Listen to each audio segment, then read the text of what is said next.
हम नहीं बच पाएंगे। अपने पति को याद करने लगी, हे नाथ अब हम बच नहीं पाएंगे, क्योंकि अब हम ये जल में आ गया है। और कभी वो डूब जाती थी, कभी बाहर आ जाती थी, और जल भी पी ली और कोई बचाने वाला भी नहीं है, दूर है, आवाज भी नहीं आ पाता है। ये रोते हुए अपने पति को याद किए, बोले हे स्वामी आप हमें क्षमा करना, जे हम बीच दरिया में हम आपको छोड़कर जा रहे हैं और मेरी सास का नेत्र नहीं आ पाया मेरे रहते, और आज हम जल में बहे जा रहे हैं, अब हम नहीं बच पाएंगे। इस प्रकार से वो बोलते हुए अपने पति का याद करते हुए वो जल में डूब गई।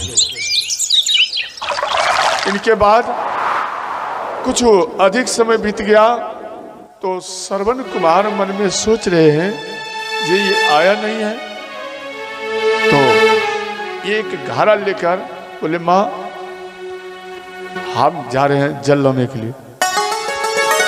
बोले बेटा देखो मेरा मन ऐसा कर रहा है कि तेरे से दूर होने में हमें काफी घबराहट हो रहा है। देखो जब पुत्र के ऊपर कोई संकट आने वाला होता है या पति के ऊपर कोई संकट आने वाला होता है तो याद रखना सर्वप्रथम पत्नी और माँ इन दोनों का कलेजा घबराने लगता है कि आज कोई घटना होने वाला है, पहले जान जाती है। ये जगत माता है, इनको महसूस हो जाता है कि आज कुछ होने वाला है। तो माँ कहने लगी बेटा ऐसा कर, हमें जल नहीं चाहिए बेटा, हम जल नहीं पिएंगे, इसलिए आप मत जा। तो श्रवण कुमार बोले माँ हम अगर जल ला के आपको नहीं देंगे तो मेरा ये पुत्र धर्म जो मेरा है ये नष्ट हो जाएगा, इसलिए माँ आप हमें आशीर्वाद दो, हम जल लाने के लिए जाते हैं। तो अंत में कई प्रकार से इनको मना किए।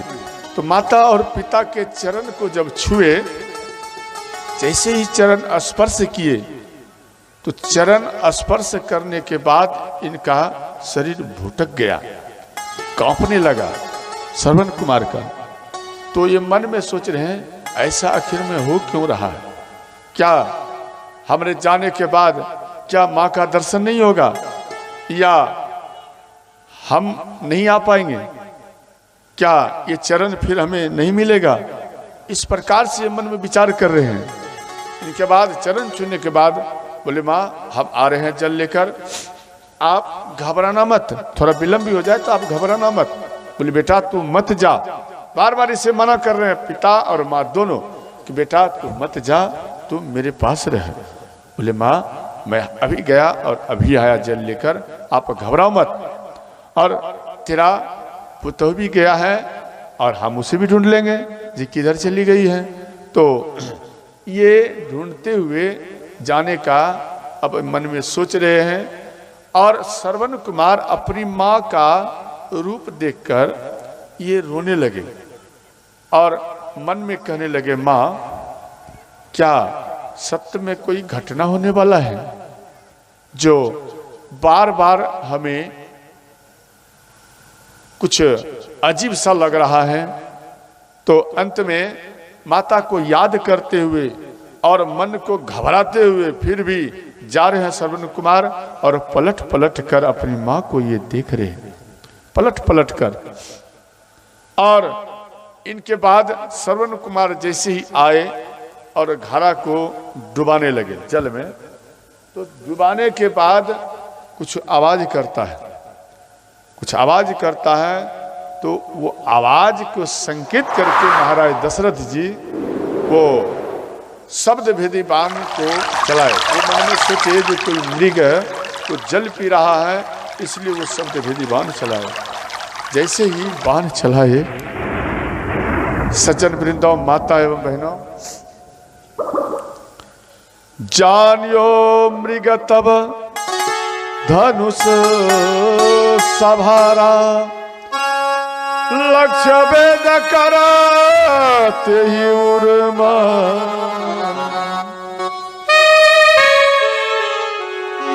जैसे ही लक्ष्य किए शब्द भेदी बाण से और बाण चला दिया।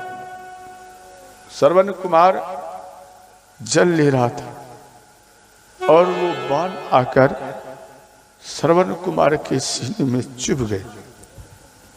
श्रवण कुमार वो बाण लगने के बाद जमीन पे धड़ाम से गिर गए और श्रवण कुमार रोने लगे कि मां, इसीलिए तू मना बार बार कर रही थी, इसलिए मेरा मन भी घबरा रहा था। जे आज मां मेरे सीने में बाण लग चुका है,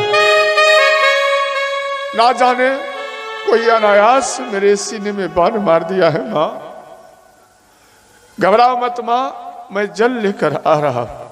श्रवण कुमार उठकर घारा को लेकर के, बाण लगा हुआ है, घारा लेकर के फिर जल में डुबा रहे हैं और घारा उठाता है श्रवण कुमार, फिर पछाड़ खाकर गिर जाता है। इनका शरीर काम नहीं करता है, बार बार प्रयत्न करता है, मां मैं जल लेकर आ रहा हूं। श्रवण कुमार फिर भूमि में गिर जाते हैं। इतने में महाराज दशरथ जी आ गए। इनका आवाज सुनकर महाराज दशरथ जी आए और महाराज दशरथ जी इनको देख करके बहुत वो भी रोने लगे और उनको गोदी में लेकर उनको कहने लगे, आप ठीक हो जाओगे और मैं आपका बाण निकाल देता हूं। बोले नहीं, आप ऐसा मत करो, आप जाइए, ये जल लेकर, मेरी मां प्यासी है और प्यास के कारण मेरी माता रो रही होगी, इसलिए आप जाइए, मेरी माता को ये जल पिला देना। या अपना चिंता भी छोड़ दिए, जहां मरेंगे या बचेंगे ये छोड़ दिए, परंतु उनके अंदर में ये सोच है जे मेरी माता जल पी ले, मेरी माता को कुछ नहीं हो। इस प्रकार ये सोच रख रहे हैं। तिनको हित सो नीर पिबाई, पाछे कहियो सब समझाई।